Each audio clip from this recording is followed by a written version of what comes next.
What is up, guys? This is Chase Oliver 68 here, bringing you my Raw review for February 20th, 2012, and it was taking place in the greatest sports arena, Minnesota Target Center, where the Minnesota Timberwolves play. And the Minnesota Timberwolves, right now, you guys want to know the score to the Denver Nugget Minnesota game? Minnesota up 90-88. Let's go! But besides that, really excited about a Minnesota win. Huge Minnesota Timberwolves fan. But besides that, let's get to the Monday Night Raw. Monday Night Raw kicked off with a recap of Eve kissing John Cena and hurting poor Zack Ryder's feelings. And then we cut into this weird segment. It shows Eve being a fucking bitch with the Bella twins, laughing that Zack Ryder's a great guy. And holy shit, they actually had a huge character development with Eve, saying she was just using Zack, just like she's going to use John to get to her proper place in the WWE. Man, that sounds just like a woman if you think about it. Some women do that. They use other people. That sounds like most people. They use people to help them get better.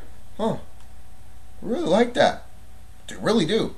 I know most probably won't, but, you know, it's different. And she was going to play a little mind game with Cena tonight. But it turns out John Cena heard it all.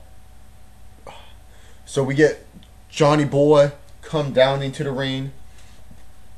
Doesn't say a word because Eve's like, John, I can explain. John, I can explain. John Cena ain't going to get no explaining here, baby. John Cena is not going to listen to her bullshit. Basically runs down Eve. But not only that, ties into The Rock. We are at WrestleMania. So which means it has to tie down to something with The Rock. And he called Eve what The Rock is. A scandalous bitch. Cena lays down the law. Eve breaks down. Tries to get apology, sympathy, like most women do when they get run down. Cena says no. She can have her aid somewhere else. And that ends our opening segment. What I think about this opening segment. I liked that they're changing up Eve's character. I like what they're doing here, and it makes sort of sense. But why have her be run down like that? Why couldn't you just play this on longer and longer? Cena seemed a little bit more edgier in this promo, and I'm not just saying because he said the cuss words, just his tone of voice and the way he was presenting it felt more edgier than normal for a John Cena promo where it's like, hey guys, I'm John Cena, oh, I love the WWE Universe, like that type of stuff. So, yeah, I liked it. Pretty good opener for Monday Night Raw. Next up on Monday Night Raw, we get Sheamus, the future World Heavyweight Champion, I might add, facing Mark Henry with the brigade, part of the brigade, I say, of the greatest and soon-to-be Raw and SmackDown GM, John Laurinaitis. Sheamus and Mark Henry have some heat in the past, so I'm cool with this. I'm fine with it. And Sheamus wins in an okay match. I thought it was pretty decent. I did enjoy this match. Sheamus wins, and it's announced at WrestleMania. It will be Daniel Bryan versus Sheamus for the World Heavyweight Championship. And on WWE.com, there's an article, why Sheamus chose Daniel Bryan. But we all know, and it's a proven fact, that this is not going to be a one-on-one match. I know at least. We all know it's someone's birthday on April 1st. And after the Daniel Bryan segment, if you do not know who it is, get your wrestling card out, fan card out, I might say, cut it in half, and go do some research, if you will. Because, I have a theory. And I'm pretty sure this theory will make the birthday boy happy and make everyone happy.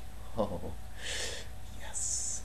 But we are known that the Undertaker will have some choice words for the game later tonight. And it's announced on Super SmackDown we get Daniel Bryan versus CM Punk, which is live. Am I going to be doing a review on that? I have a night class, and I'll see if I can sit through the show and then review it afterwards. Okay? Yeah, understandable. I can't review every fucking wrestling show. It's called a life, and there's stuff out there that you need to explore. I hope everyone understands. We get a backstage segment with Mr. Fun and Entertaining, John Laurinaitis, and Holla Holla Play Along, Teddy Long. And they're doing that whole Raw, SmackDown, GM thing, talking about how the brands actually matter, even though there's a super show where SmackDown can wrestle on Raw. And so tonight there's a Battle Royale announced that where 5 Raw superstars, 5 SmackDown superstars get to wrestle against each other in this Battle Royale. Winner faces CM Punk. And also, Teddy Long thinks that any SmackDown superstar can beat David Otunga in the middle of that damn ring. John Laurinaitis laughs at him, as he should, because Laurinaitis and David Otunga equal fucking awesomeness, while Teddy Long and whoever the fuck he brings equal gayness. And so, pretty much, we get this silly, silly idea of David Otunga wrestling tonight. Okay. Against a SmackDown superstar, whatever. So, moving on from that, we get a tag team match, which we will be seeing a lot more. Remember, folks, if Teddy Long becomes a Raw and SmackDown GM, we'll be seeing a lot of tag team matches that make no sense. Now, do you want that? No. We want John Laurinaitis to give us the greatest things. He knows what we want. I'm going with John Laurinaitis. Team Laurinaitis, fuck the world. But we get a tag team match featuring R-Truth and Kofi Kingston versus the World Tag Team Champions. Now, you look at this and you say, man, I remember when the World Tag Team Champions, they can come out and face 2 single stars like R-Truth, my boy, and the guy like Kofi Kingston, and they could win this match. Nowadays, there's no belief in that. Who do you think won? R-Truth and Kofi Kingston. It was an okay tag match. Very standard. Nothing like the tag team match that Usos and Epico and Primo had on SmackDown. So, it was okay. Up next, we got graciously accepted by the presence of Johnny Ace Laurinaitis with David Otunga, and this leads to Teddy Long bringing out Ezekiel Jackson of all people. Ezekiel Jackson bumps his head, slips, does whatever, I don't know, he just stumbles around the place, and David Otunga gets the win. He does some weird pose with his arms, like, I don't know what the hell David Otunga was doing, but okay. Moving on. Chris Jericho talks about how the end of the world is happening tonight. Yippee! And many people in my Raw reviews have been saying, Chase, why haven't you been talking about the Hall of Fame? I was going to do a Hall of Fame video. That's why. I was going to talk about if I really did like what they did with the Hall of Fame this year. But this one deserves an exception. Why? Because he's fucking Ron Simmons. I loved Ron Simmons as a kid. I loved the APA as a kid. I never really grew up with most of the Hall of Famers that have been inducted. Yes, I grew up with Edge, but if you watch my Elimination Chamber review, I was never really a huge Edge fan. My personal preference, you have your own. I'm not, just because I'm on the internet doesn't mean I have to love these certain group of guys. I like who I like, you like who you like. It's just how it works. It's called the opinions. I think people need to get straight across that just because I liked Elimination Chamber last night and you guys hated it, it's your own personal opinion. I'm just letting my voice be heard, and instead of being a drone out here and saying, oh, this show sucked, blah, blah, blah, I'm voicing my personal preference, my personal opinion, and giving it to you guys in a different fashion, and hopefully maybe in an entertaining fashion. The internet's made for fun. Let's not take this too seriously here, guys. Because it seems like I can't have fun on here without people being like, why are you marking up for our truth? It's part of the fun that I'm participating in an internet contest. I'm sorry I want to have fun on here and not be like a drone that comes on this camera. Would you rather have me have this in my Raw reviews? Yeah, the show sucked, nothing special, blah, blah, blah. Yeah, Cena sucks. No, that's not me. I'm a Cena fan. I've said this a ton of times. I'm also a huge Orton fan. I've said that a ton of times. I'm not ashamed to be myself.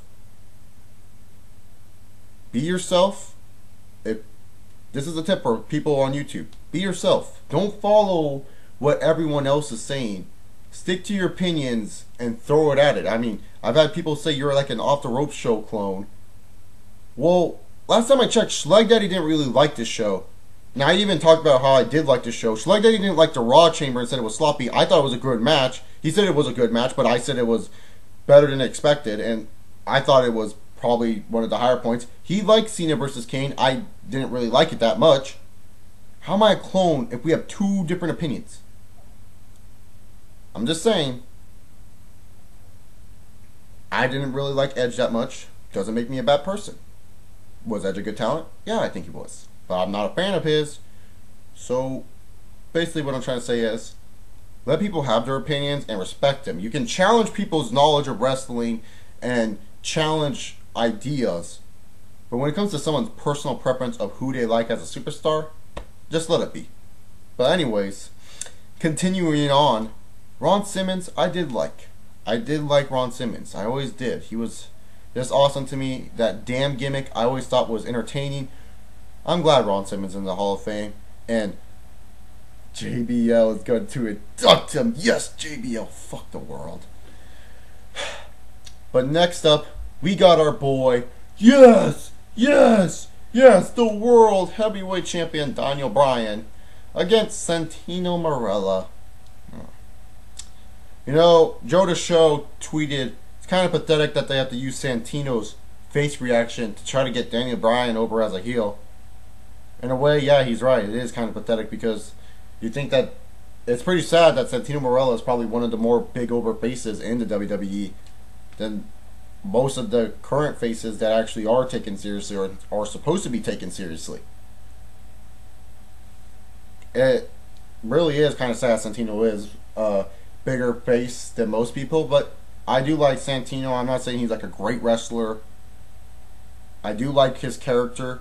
I think it does bring an interesting difference between all the other people in the WWE because everyone else just feels the same. It's just like Cody Rhodes, Daniel Bryan. I mean, it's just casual names. Santino Marella sounds like a different name, and he acts like a goofball, while all these other guys just act kind of the same. So it's nice to see a difference, and I don't have a problem with the Santino character, but it's kind of sad that he is one of the more over faces, and it really does tell us something. Geez, the people who are goofballs, the people that do have fun in wrestling, are more over than the ones that are supposed to be taken seriously. Maybe we should think this through and maybe add a little bit more characters like Santino onto the WWE roster, and maybe there will be more, I don't know, superstars people care about, like Brodus Clay for that reason. I don't know. Just throwing ideas out there. But Daniel Bryan wins, and this comes down to my theory. On April 1st, a beautiful man was born. Randall Keith Orton was brought up to this world. You see where I'm going with this. There's no way in hell on Randy Orton's birthday he will be in a Money in the Bank fucking match. There is no way in hell Randy Orton will settle for the mid-card. Randy Orton needs a big spot. And if you look at the star power right now, Sheamus, Bryan. Sheamus is a good star. Daniel Bryan's somewhat moderate. But you need someone bigger. And when I mean bigger, I mean Randall Keith Orton. So I'm calling it. It will be a triple threat match for that World Heavyweight title. Randall Keith Orton, my boy. And remember, a week after WrestleMania, April 8th, will be the Randy Orton Presidency Club against that loser, Justin, from the Trio World Show. Hey, Justin, see this basketball jersey? Timberwolves. Oh, I wonder who on the Timberwolves, huh? You wonder who? Garnett. A real forward in the NBA, not LeBron James. A real player in the NBA, not D. Wade, although I am a Dwayne Wade supporter. But a man since '95, and you want to know something? Want to know something what year this jersey is? Oh, rookie year. 95-96, KG made his press grace new, skipped high school, and he's an NBA champion. Something LeBron will never feature. Fuck you, Justin.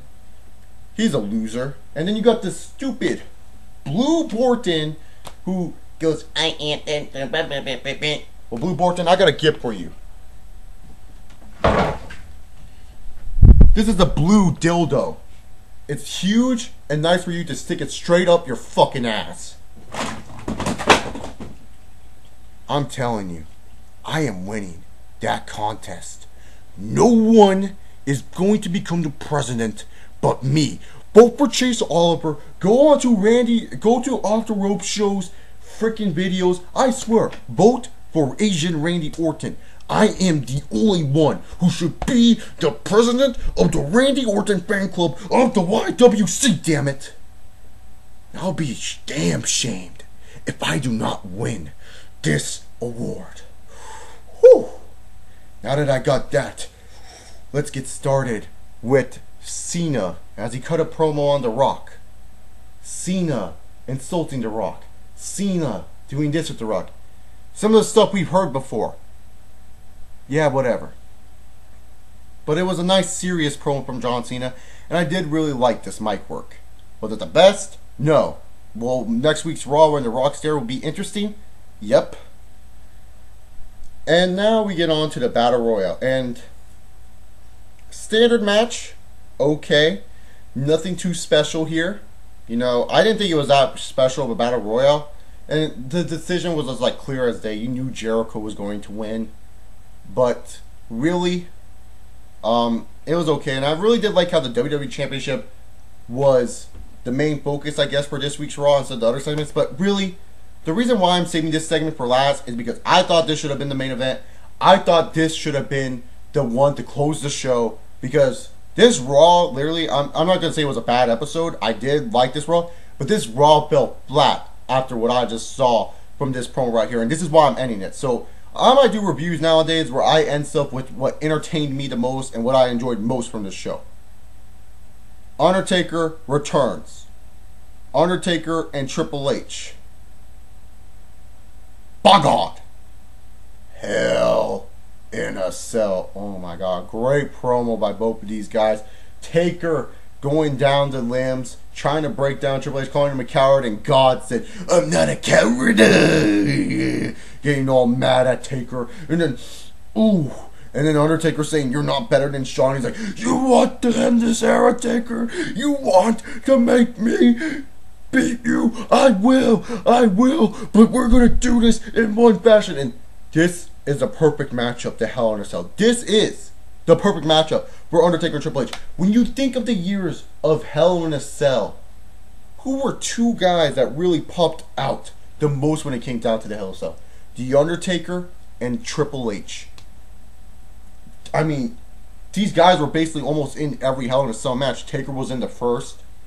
You know, Taker has been in pretty much any Hell in a Cell matches, but these two make this. And I know people are wondering, well, this is the PG version of the WWE. How are they going to make this match look good?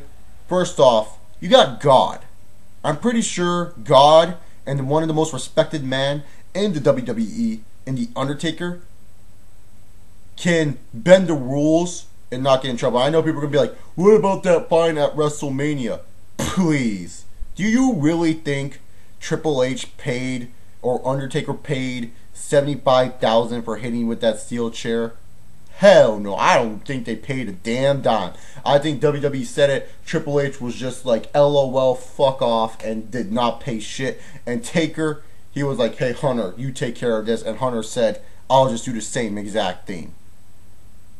I really doubt that they paid money for that. So, to be honest, I think they're going to make this match one hellacious match. So, Monday Night Raw this week. We got 4 announced matches for WrestleMania. Bryan, Sheamus, Taker, and Triple H Hell in a Cell.